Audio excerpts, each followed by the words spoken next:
Good morning, good morning! Ay, may daigid niya agahon na kaibahan. Nakaroon kita adlaw nga Domingo. Petsa 16 kita makaroon sa buwan karaita Agosto. Aba, sa bilog ro, August 16 sa pinaka favorite ko rang Wow. petsa. Dahil ni nga, Rairo, petsa it ako niya, birthday na ka ako niya, unika iha, Nika. Birthday, happy birthday kita kay Nicole Ann. Siyempre sa mga nagka-birthday, makaroon na nga August 16, birthday mamako ni Dad Ski, ni Tatay Pete, Bailas, pogi nga tatay, kako niya best friend, ni ibang Lotus. Happy birthday kita Dad Ski. Siyempre sa mga nagka-birthday, makaroon na, sa mga nag-celebrate mako ni fiesta, ito sa Kamaligan Batan, fiesta makaroon, August 16, nagsin pangani nga mga barangay makaroon may fiesta. San Roque, yaron sa Tinigaw, happy fiesta gida. O sa mga taga Tinigaw, nakaday Uncle Racel, Auntie Arlene, happy fiesta. Sa mga nag-celebrate din hambag ko kainang ita ng mga birthday, special day, makaroon niya adlaw August 16, happy birthday gida kinyo. Kabi pa mangin super happy gida niyo karon niya adlaw. Oo, sa makaroon nga agahon niya rahay, kita ro kay ililiba sa 4 nga oras, makaroon, rikarangan nga every Sunday ron, sige bahang ani rin yung kanya kaibahan, yaman sa studio, kaagbay natin kay bahang Papa Candy, hindi na babatian man mga reports at ko ng mga super kaibahan. Syempre pag adlaw nga Domingo, ay aton gidrang adlaw reflection, kay bahagi natin kara si Bishop Jose Corazon Talaok. Bishop 4, good morning. Good morning kay Bang Ani. Good morning, Bishop. No? So, happy birthday ha. Happy birthday kay Mika. Bawal ko na magpangutana sa edad at mga babae. Pero how young are you, Mika? 25 at iba, Bishop. Sinabat kita. So, sa tanan doon nga celebrate birthday. No? Petsa 16 on kita, Agosto, ika-20 nga Domingo, ordinaryong panahon. Agod buligyan kita sa atong pagpamagandong. Sa gihapon may atong mga basihan ko atong nga pagpamagandong ro santos nga kasugatan ro Biblia nga atong mabatian nga ginabasa sa tanan nga santos nga misa karang adlaw. Kay Bang Ani, ang pagbasa gikan sa libro ni Isaías nga propeta. Ang Ginoo nagasiling sa iya mga tawo, sa hindi madugay luwason ko kamo. Gani himua ang matarong kag nagakaigo. Kag ang Ginoo nagasiling sa mga dumuluong nga nanging katapos ang iya mga tawo, nga nagahigugma kag nag-alagad sa iya, nga nagapakabalaan sang adlaw nginugpahuway kag nagatuman sing matutom sang iya kasugtanan. Dalon ko kamo sa Sion, ang akon balaan nga bukid, hatagan ko kamo sing kalipay sa akon balay nga palang ngamuyuan. Kag akon batunon ang mga dulot nga inyo ginahalad sa akon altar. Ang akon templo pagatawgon ni isa ka balay nga palang ngamuyuan sa mga tawo sang tanan nga mga kapungsuran. Ang pulong sang Dios. salamat sa Dios, ang salamat kay Bang Ani. Ro aton nga ikaywa nga bagasahon. Ang pagbasa gikan sa sulat ni San Pablo nga apostol sa mga taga Roma. Mga utod, karon naghahambal ako sa inyo nga mga hintil. Samtang apostol pa ako sa mga hintil, magapabugal ako sang akon buluhaton. Ayhan, magakahisa sa akon ng akon mga kasimanwa, kag tungod sini maluwas ang iban sa ila. Kay sang ginsikway sila, ang kalibutan ng inabyan sang Dios. Ano pagid ayhan kung mabaton na sila? Mangin kabuhi ini para sa mga patay, kay ang Dios wala nagabaylo sang iya paguna-una, nahanungod sa iya ginapili kag ginabendisyonan. Sang una kamo nga mga hintil, wala magtuman sa Dios, pero karon nabato ninyo ang kaluoy sang Dios, kaya ang mga Hudiyo wala magtuman. Sa ang mga bagay tungod sang kaluoy nga inyo nabaton, ang mga Hudiyo karon wala nagatuman sa Dios, agud ni ila man mabaton karon ang kaluoy sang Dios. Kay ginhimo sang Dios ang tanan nga mga tawo nga binilanggo sang pagpakadi matumanon, agud ni mapakita niya sa tanan ang iya kaluoy. Ang pulong sang Dios. Salamat sa Dios, ang salamat kay Bang Ani. Ro aton ikatlo nga bagasahon ay halin sa santos nga ebanghelyo suno kay San Mateo. Naghalin si Jesus sa sadto nga duog kag nagkadto sa kadutaan malapit sa mga syudad sang Tiro kag Sidon. may isa ka babaye nga taga Kanaan nga nagapuyo didto nga nagpalapit sa iya nga nagasinggit, manunodlo kaliwat ni David, kaluoy ako. Ang akon anak nga babaye ginagamhan sang yawa kag malubha ang iya kahimtangan. Pero si Jesus wala gid magsabat sa iya. Ang iya magintutun-an nagpalapit sa iya kag nagpangabay gid nga nagasiling, pahalina siya. Nagasunod-sunod siya sa aton kag nagagahod. Dayon si Jesus nagsabat, ako ginpadala para lamang sa nadula nga mga karnero sang Israel. Dayon nagkadto ang babaye sa iya tubangan kag nagluhod nga nagasiling, manunodlo kaluoy ako. Nagsabat si Jesus, hindi nagakabagay nga kuhaon ang pagkaon sa makabataan kag ihaboy sa mga ido. Nagsabat siya, matuod ina, pero bisan ang mga ido nagakaon sang usik nga nagakalahulog sa lamesa sang ila agalon. Dayon nagsabat si Jesus sa iya, babaye, kadako sang imo pagtuo, matuman ang imo ginapangabay suno sa imo luyag. Sa amogid nga tion nag-ayo ang iya anak nga babaye. Pero ebanghelyo ko atong Ginoo Pagdayo sa imo, o Ginoong Hesukristo. Maigmangon sa uman tanan kinyo, good Good morning. morning. Padayon na atong pagpamagandong sang kaaluan, ag pagpakita at pagigugma, ag mamanaton gahom base sa pagigugma it atong Ginoong Hesukristo. Kada nga Domingo ay nabatian naman naton di istorya nga si Jesus ay nakasubgang itsang kababayi taga Kanaan. Sa tiempo nga to, raya nga lugar ay taga Kanaan ay bukon mga Hudiyo sa panahon na nga to ginakilala nga raya nga lugar ay uwa pa magkilaga sa Dios nga ginkilaga ni Abraham, ni Isaac ag ni Jacob. Ro Dios nga ginhambag it mga propeta. So nga di ginakilaga sanda nga hintil o pagans. Agro ginhambal nga banwa it Diyos sang Israel ay sandagang. So nga ni Rubaye nga nga nasubgang ni Jesus ay wa patang kakilala kana. Pangaywa bukon it miyembro it banwa it Diyos ang ginhambal nanda sa antang panahon.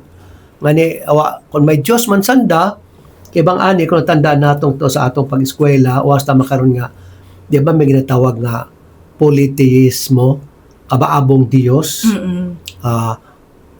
Masami nga ni kato, ginturo man katon, sabi na sa mga literature o sa ibang nasyon nga, sari-sari ana nga Diyos. May Diyos man na ro kagwapa, may Diyos man na ro mga hangin, tig-agani, robagyo, may Diyos man na rumora, ay kani kabaabo sa nga Diyos. Pero sa bilog nga gin pahayag it mga apostoles, andang ginbaton kay Ginoong Hesus ag sa mga propeta, andang ginhambang nga sa bilog nga ro Diyos sa tanan nga mga eksperyensya, sa tanan nga kinahanglan, sa tanan nga itabo, hay sa bilog kang ro Diyos nga makasabat ag makabulig katon. Pero mo nga ron sa pagdagagan it panahon, ang halingkat to ay maron na mga sari-sari nga panugok it mga tawo. Siyempre, kadi asagahay naga-isip, naga-ideya. Gakinhangan kita at makagagahom nga makabulig katon. So, sari-sari ro ginadangpan. So, raya nga ni, rayang Kanaan nga babae, taga Kanaan, hay may unga imong nga masakit, pero uwa imaw, bukod imat kaibahan sa gintawag nga banwa it Diyos o people of God sa rato nga tiyempo. So nga ni ay nagpagapit mo kay Jesus ag naghambal nga manunodlo. So gitawag na si Jesus nga teacher ag hambal na manunodlo kaliwat ni David. So may ana man siyang nabatian kung sino rayang si Haring David. Nga para sa mga Hudiyo ay tawo nga ginpalangga ag ginhalinan ita presensya it mahal nga Dios nga nagapakita karong kanda. Ngani nahamba imaw nga kaluoy ang akon anak nga babayi, nagamasakit, ginagawmahan imo itiyawa, ag malubha ang anang kahimtangan. Sumon anang singgit sa pag-atubang kay Jesus. Humble Gospel, sa umpisa, wa si Jesus magsapak ka na. Ag samtang wa mo ginasapak, kay sige man anang singgit. Nagsuhod para mga apostoles nga naghambay nga, ay pahalina man ni imaw, kay na pamanalo sunod-sunod karong katon, magamo, no? Maawat imo sa atong pamanawon. Pero, padayon yung mga nagsinggit, nga buligi, ako, ay may ginhambag si Jesus, babae, hambanana, ako man ay ginpadaga para sa naduga nga karnero sang Israel. Anong pagpaanggit ni Jesus, naduga nga karnero, ay medyo, siyempre kung may karnero, ang kaabo, may manugbantay. Medyo ginpadaga imaw nga manugbantay, tawong Israel, sa panahon nga to, gintawag nga, sandaro pinili nga banwa it Diyos. So, habang mga dikarangat ang ginpadaga, ginausoyon ko ro mga naduga nga mga tawo sang Israel. Pero, ro babae, hay, wag gid magpundo. Bisan nabatian na to medyo ginbalibaran imaw. Singgit gihapon imaw nga, kaluoy ako manunudlo, buligi ako. Pero may ginhambal pagid nga medyo mas masakit, no? Maginhambal ni Ginoong Hesus ang banan na hindi nagakabagay nga kuhaon ang pagkaon sa makabataan ag ihaboy sa mga ido. Pero habang ni Jesus sa kana nga, ay paano ko bagtao kimay bukon ka it miyembro, bukon kat anak, bukon kat anak at pamilya nga rang ana it Diyos, ay hindi pwedeng itao kimo ay pareho man na ron nga ginbuo ko ro pagkaon para sa mga unga, ag itao sa ayam. Hindi pwede. Pero kanami ra ng sabat it babae ang banana matuod man na ron. Pero mana hay bisan man na ron mga ayam ay makakaon man sa bisan ano nga ginakaon it mga unga nga nagakagahugog sa lamesa ay kaunon it ayam. So mana nang hay bisan doon yang mana nga naga medyo uyang o nagakausik sa lamesa at mga unga, bisan doon yang itao, bisan sobra guta o bisan nagakausik nga pagkaon hay doon yang itao at ay okay ut akakon doon. Pero sa bawon do babae hay nagsalig gihapon nga kundi man kinahanglan nga tawon gid imaw it mabahog nga importansya ay bisan mga mga wisik-wisik yang mga subragang hay okay ut akakon basta tira-tira so bahon nga bisan tira bisan sobra o bisan salin o nagakahugog hay okay ut aron no kanami ra nang paghambay ngani tungod karon no sabat ni Ginoong Hesus kana aman ni Ginoong Hesus babaye kadako sa imo pagtuo matuman ang imo ginapangabay suno sa imo luyag ag sa amo gigation nag-ayo ang ya anak nga babae. O sabat ni Jesus, wow, babae, wa ka kakilakakon, pero imong pagtuo ag pagsalig, kabahog, nga maobra ko, ag mabaton mo, imong ginapangayo, no? Siyempre, medyo gininsulto pa imaw, no? Nga, kung itawan ko ikaw, ay pareho ron nga ginbuo ko ta sa akong mga unga, ro andang pagkaon lagi tao sa ayam. Ano kalamin na labat? Tama man na ron. Pero bisan, basta halin na kimo, bisan mga uyang, bisan mga mumho, bisan mga nakahugog sa lamesa, ay okay ta. Nanhamba ni Jesus, babae, kabahog sang imo pagtuo. Mga ikmanghod, sa gihapon, raya man do invitation katon, do challenge katon, no? May mga beses nga medyo pareho sa kita sa itong babae na ako namatay, kita man ay medyo pagkano, kita man ay medyo nagpagayo sa Diyos, o kita man ay nagkontra sa handom it Diyos. Pero, pareho sa kababae, ay ayaw mag-atras. Kung magbalik sa Ginoo ay ayaw mag-atras, nga bisan kun amat hay medyo uwa kahisapak. Siguro kay bang ani no, kay mga igmanghod nga pangamati, sa ato mga pangamuyo, siguro may mga okasyon nga nakapangutana man kita nga, yung pamatian ba ako Diyos? O basi iwat na ako pamati, o basi sin imaw ay nagpanawag ako, pero kapareho itatong babayi, nga bisan imaw hay gin balibaran, hagos, o imaw hay medyo gin hambangan it mga kaibahan ni Ginoong Hesus nga, pagayo ka, masabad ka iya. Kung amat hay, kita man yani nga mga tumuo, kung may magpagapit nga iba, nga medyo bukot kaibahan naton hay medyo man naton gin sapak. O kung amat hay gakinahanglan gid hay wa pag kung uwas siya nga wa ang ginsapak kundi gin tabog pa o ginakigan, pero bisan mauron hay ayaw mag-atras, kapatid.